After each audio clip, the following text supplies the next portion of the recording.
O Senhor vem julgar nossa terra. Salmo 95, um bom dia. Em nome do Pai, do Filho e do Espírito Santo. Amém. Recorramos sempre à poderosa intercessão de Maria Santíssima, nossa Mãe, e de São José, o Justo. E de fato, o único que tem poder,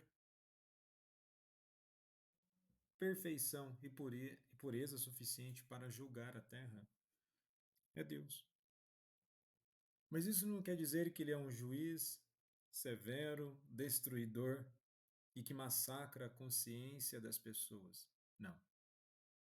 Aqui a leitura ela aponta de que Deus, sendo o criador de todas as coisas, cabe a ele julgar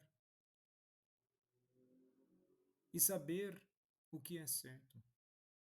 O ser humano é criatura, somos extremamente importantes, mas devemos sempre reconhecer o nosso papel e quem somos neste mundo. Nós não somos maiores que Deus. Devemos nos colocar em nosso lugar e na nossa caminhada sermos mais humildes. Afinal de contas, a conversão nos aponta para o caminho da humildade. Na liturgia de hoje, celebramos o ofício da memória de São Leonardo de Porto Maurício.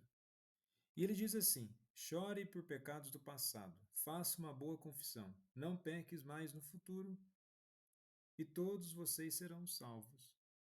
Então vejamos, o caminho da salvação é um caminho de esforço, arrependimento, conversão. Não tem como acontecer a conversão em nossas vidas se nós não nos arrependemos. E muitas vezes nos dias de hoje, falar que nós devemos nos confessar ou devemos nos arrepender, algumas pessoas vão dizer que não, que isso? Isso é coisa ultrapassada? Não, não, não.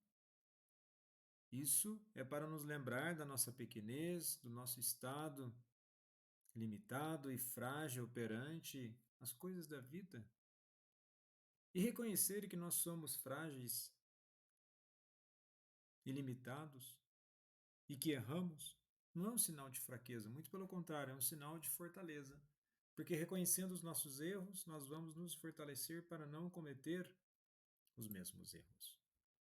E na primeira leitura de hoje do livro do Apocalipse de São João, capítulo 14, dos versículos 14 ao 19, temos no contexto de que, novamente, continua falando sobre o Filho do Homem que virá ao mundo para julgar. O Senhor anunciará a seus acusadores: desde agora vereis o Filho do Homem assentado à direita do Todo-Poderoso, vindo sobre as nuvens do céu. E aqui está ele, o Filho do Homem, sentado sobre uma nuvem branca. Outrora coroado com espinhos, agora com a coroa de ouro. No lugar de um caniço, agora uma foice afiada. Aquele que foi julgado pelos homens tornou-se o juiz dos homens.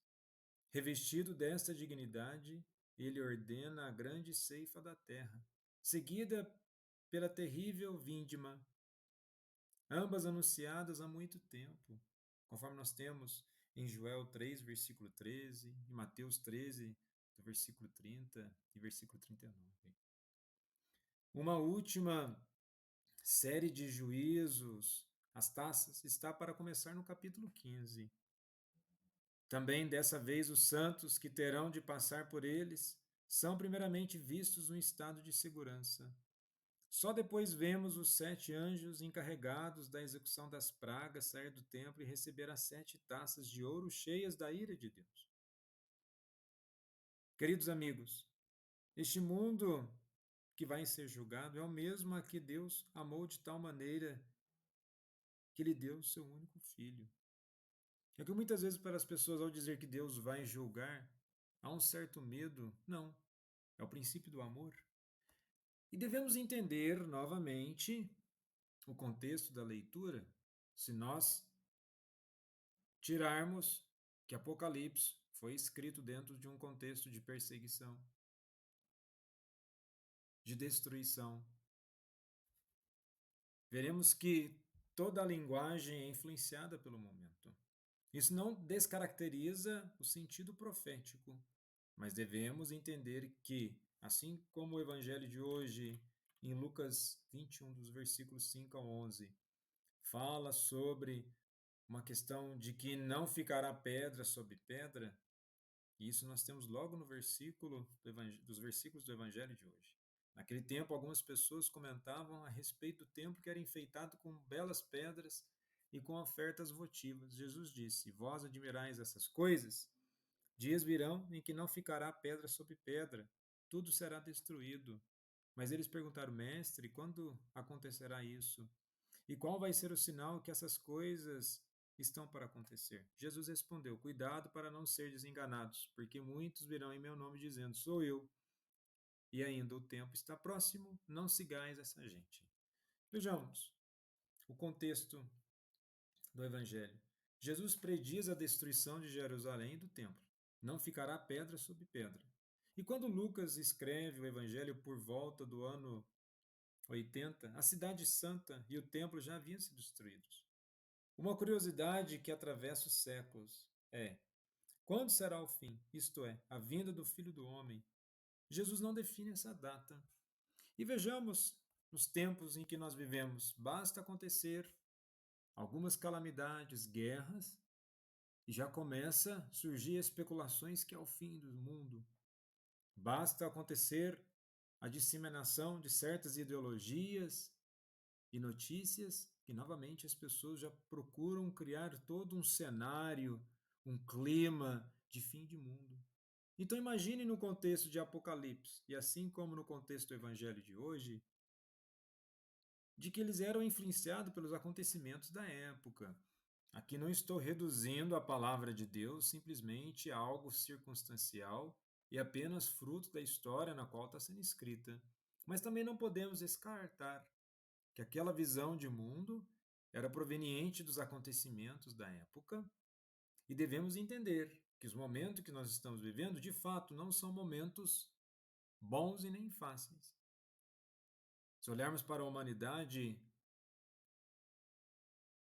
muito daquilo que está acontecendo poderia ser evitado.